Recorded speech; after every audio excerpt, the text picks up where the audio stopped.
सुबलिया पारंपरिक दशहरा पदा अनुष्ठित जीवन जीविकार शुभारंभ संस्कृति और परंपरार पृष्ठभूमि सुवर्णपुर जिला सदासर्वदा तार ऐतिह्य और परंपरा ओडिशार सांस्कृतिक मानचित्र एक स्वतंत्र परिचय सृष्टि करथिबा बेले एठी 12 मासरे अनुष्ठित होता है 13 पर्व जेमितिकी जिलार सुबलिया सहरर दशहरा पदा कहीं केउ आवाहमान कालरू सहर में दशहरा पदा अनुष्ठित होता बेले गतकाली संध्यारे राजा राजुड़ा अमलर पाइक माने निज निज खंडा धरी लंबरा बाद्यर ताले ताले एक शोभायात्रा बाहरी दशहरा पदारे पहुँची सेठारे समस्त खंडा मिलित भाव में देवी पांच खंडारे परिणत होते ओ ग्रामर गौंतिया पूजार्चना करथिले एवं पूजार्चना परे देवी पांच खंडा शोभायात्रा जाई सहरर समस्त शक्तिपीठ दर्शन करथिले।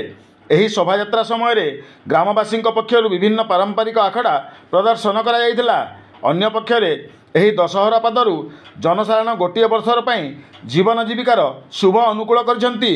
दशहरा पदारू शुभ अनुकूल कले बरसक जाक शुभ होता है बोली धर्मीय विश्वास थिबा बेले सबु वर्गर लोके दशहरा पदाकू जाइथांती। जिलार अन्य कोनोसी जगार एही परंपरा देखा जाउ नथिबा बेले सुबलिया सहर में यह अत्यंत नियारा एवं प्राचीन अटे। एही कार्यक्रम गतकाली विलंबित रात्रि प्राय 11:30 पर्यंत अनुष्ठित होता बेले लघुचाप जनित वर्षा जोगुं सामान्य फिका पड़िथिला दशहरा पदा।